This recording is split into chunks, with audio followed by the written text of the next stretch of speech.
Hello guys, welcome back to my new video. और आज हम बात करेंगे कि इस बियर मार्केट में भी हम एक अच्छे स्टॉक्स को कैसे आइडेंटिफाई कर सकते हैं। और जब भी मार्केट बॉटम आउट होगा तो हम कौन से स्टॉक्स में ट्रेड कर सकते हैं। तो उसी में से एक स्टॉक्स है अशोक लेलैंड।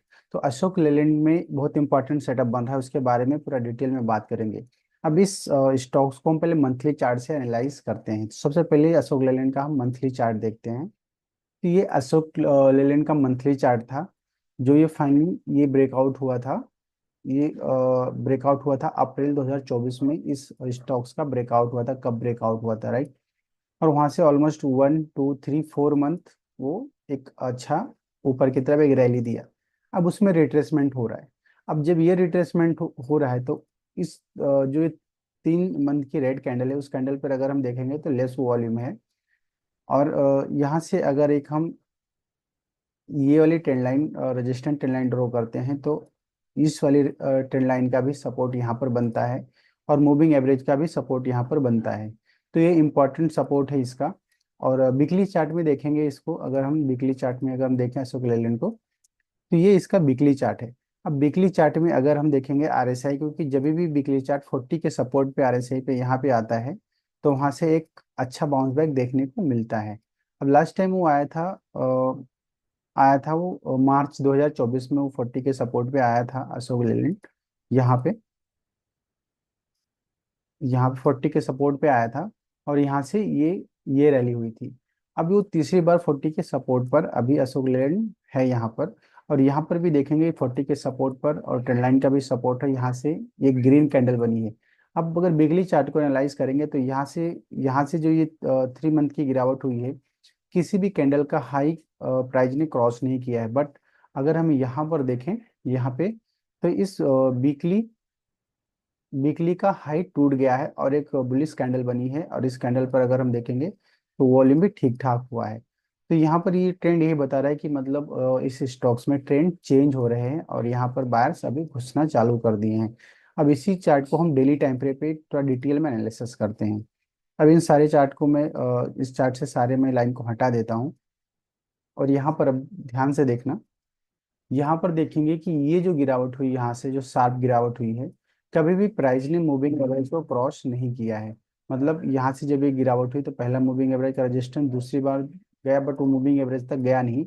फाइनली अभी जब तीसरी बार गया तो मूविंग एवरेज को उसने एक बिग कैंडल और बिग वॉल्यूम से मूविंग एवरेज को उसने क्रॉस कर दिया है। यहाँ पे यहाँ पर देखेंगे तो यहाँ पे ये वाली कैंडल ने क्या किया, मूविंग एवरेज को भी क्रॉस किया। और जो आरएसआई का अगर देखेंगे जो 40 के नीचे चल रहा था, उसने क्या किया, 40 पे सपोर्ट रेंज शिफ्ट किया और वापस मूविंग एवरेज को भी क्रॉस किया। और वापस अब उसी मूविंग एवरेज पे प्राइस सपोर्ट बना रहा है। अब यहाँ से ऊपर से अगर एक हम ट्रेंड लाइन को ड्रॉ करें, यहाँ से ये अगर ट्रेंड लाइन भी ड्रॉ करते हैं, ये ट्रेंड लाइन, तो जो रजिस्टेंट ट्रेंड लाइन थी अभी, ये ये वाली जो रजिस्टेंट ट्रेंड लाइन थी हमारी, ये ट्रेंड लाइन, अब वो ट्रेंड लाइन यहाँ पर सपोर्ट का काम कर रहा है। तो यहाँ पे क्या क्या सपोर्ट हमको मिल रहा है, एक तो मिल रहा है कि यहाँ से जो ट्रेंड ट्रेंड जो डाउन ट्रेंड में था, वो ट्रेंड अब हायर टॉप बनाया और हायर बॉटम बनाने की कोशिश कर रहा है। दूसरा सपोर्ट मूविंग एवरेज का है, ट्रेंड लाइन का सपोर्ट है। और एक इम्पॉर्टेंट सपोर्ट है ये वाला हॉरिजेंटल सपोर्ट, जो ये वाला सपोर्ट है, जो 4 तारीख इलेक्शन के डेट वाला सपोर्ट था। ये भी एक इम्पॉर्टेंट सपोर्ट है। और उसी सपोर्ट पे देखेंगे तो लास्ट टाइम भी यहाँ पर शैडो बना था और यहाँ पर भी एक हैमर कैंडलस्टिक पैटर्न बना, उसका फॉलो थ्रू आया और वहां से वॉल्यूम पिकअप होने लगा है। तो जनरली देखेंगे कि जब मार्केट कभी भी मार्केट डाउनफॉल में जा रहा है बट ये स्टॉक सब ऊपर की जर्नी अपना स्टार्ट कर रहा है, तो जब कभी भी मार्केट घूमेगा तो हमें ऐसे ही स्टॉक्स में ट्रेड करना चाहिए।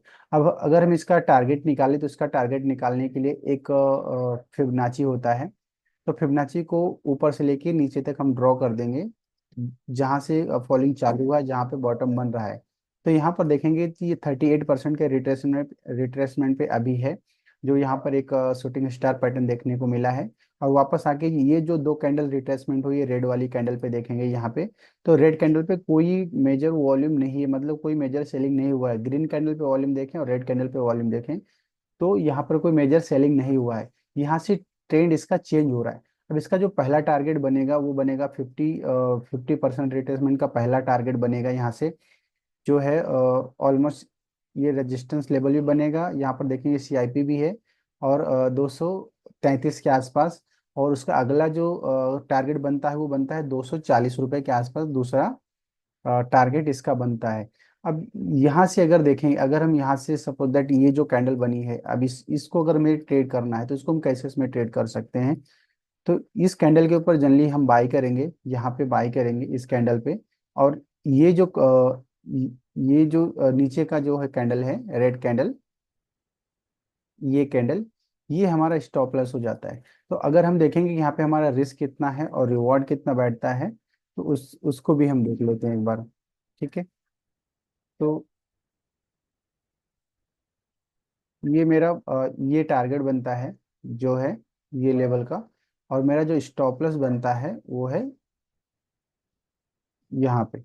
तो अगर हम यहाँ पर देखेंगे तो यहाँ पर ऑलमोस्ट ऊपर 1:4 का ट्रेड बनेगा। यहाँ पर अगर हम देखेंगे तो रिस्क रिवॉर्ड रेशियो हमारा 1:4 का बनता है, और 10% का ऊपर ऊपर की तरफ अभी भी जगह है बाइंग, ऊपर की तरफ रैली का। तो इस हिसाब से हमें अपनी ट्रेड को प्लान करना चाहिए मार्केट में, क्योंकि जब मार्केट गिर रहा है और ये स्टॉक्स ऊपर की जर्नी अपना स्टार्ट कर रहा है, यहाँ पे बायर अभी यहाँ पर मतलब अच्छे खासे बायर यहाँ पर घुसने की कोशिश कर रहे हैं। तो मार्केट में हमें ऐसे ही ट्रेड को प्लान करना है अपने ट्रेड को, कि जब भी मार्केट बॉटम आउट होगा तो ऐसे स्टॉक्स में मोमेंटम जल्दी आएगा। जनरली जब भी मार्केट गिरता है और उस टाइम पे हमें ये देखना है कि कौन से स्टॉक्स में कम गिरावट हुई है और कौन से स्टॉक्स बॉटम आउट होते हैं। तो ये स्टॉक्स बॉटम आउट होने की कोशिश कर रहा है, तो यहाँ से अगर ये जर्नी चालू होगा तो एक अच्छा ट्रेड हमारा बन सकता है। तो इस ऐसे ही हम अपने ट्रेड को प्लान करते हैं, ऐसे ही बेरिश मार्केट हो या बुलिश मार्केट हो, हमें अपने ट्रेड को आइडेंटिफाई करना चाहिए, स्टॉक्स को आइडेंटिफाई करना चाहिए, और हमें अपना एग्जीक्यूशन करना चाहिए। ठीक है। ये हमारे कोई ट्रेड रिकमेंडेशन नहीं है, ये केवल एक लर्निंग पर्पज से ये वीडियो है कि ऐसे हम अपने ट्रेड को आइडेंटिफाई करके और एग्जीक्यूट कर सकते हैं मार्केट में रिस्क रिवार्ड रेशियो के साथ। तो आज के वीडियो में बस इतना ही। आपको वीडियो कैसा लगा आप मुझे कमेंट में बताइए, और आप इस चैनल को सब्सक्राइब कर दीजिए।